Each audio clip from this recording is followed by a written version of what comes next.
এটা একটা হযবরল অবস্থা। অর্থাৎ সেই জন্য আমরা আমাদেরকে যাদেরকে দেওয়া হয়েছে সেই সুবিধাটা আমরা পাই না। যেমন বীর মুক্তিযোদ্ধারা পাই নাই, বয়স শেষ, এরপরে সন্তান দিল, সন্তানদেরও নেওয়া হচ্ছে না। এখন সন্তানদের দেখেন, সন্তানদের যখন নেওয়া হচ্ছে না তখন মাননীয় প্রধান বললেন সন্তানদের দিলাম, তাদেরও দিলা না তোমরা।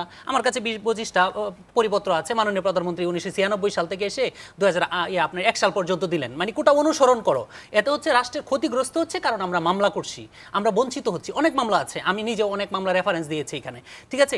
তখন দিচ্ছে না, এরপরে কিন্তু নাতি নাতনি আসছে, ঠিক আছে? না হলে কিন্তু এতদিন পর্যন্ত আসতো না, সেইটা ডাটাবেস নাই। কিন্তু সবচেয়ে দুঃখজনক ব্যাপার হচ্ছে আমাদের একটা গায়ে লাগার বিষয় আছে। দেখেন যে মহান মুক্তিযুদ্ধে বীর মুক্তিযোদ্ধারা নিজের জীবন ত্যাগ করে নিশ্চিত মৃত্যু জেনেই কিন্তু যুদ্ধে গিয়েছিল।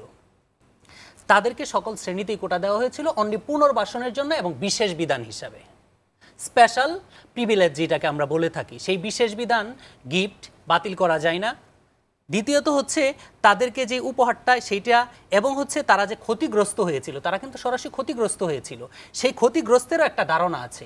এখন মুক্তিযোদ্ধাদেরকে রাষ্ট্র অনগ্রসর ঘোষণা করবে না, তাদেরকে বীর উপাধি দিয়েছে। কিন্তু দেখেন আপনি বীর শ্রেষ্ঠের অনেক ছেলেই কিন্তু বোতল টোকায় আছে। তো আমার পরিবার কতজন সচ্ছল আছে দেখেন, সচ্ছল নাই। কিন্তু প্রশ্ন হচ্ছে এইখানে করছে কি 2018 সালে, এইগুলি মানুষে জানে না।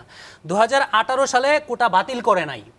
2018 সালে 4 অক্টোবর জনপ্রশাসন মন্ত্রণালয় মুক্তিযোদ্ধা পরিবারকে শ্রেণীবিন্যাস করে প্রথম, দ্বিতীয় এবং তৃতীয় শ্রেণীর 11, 12, 13তম গ্রেড কোটা বাতিল করেছে।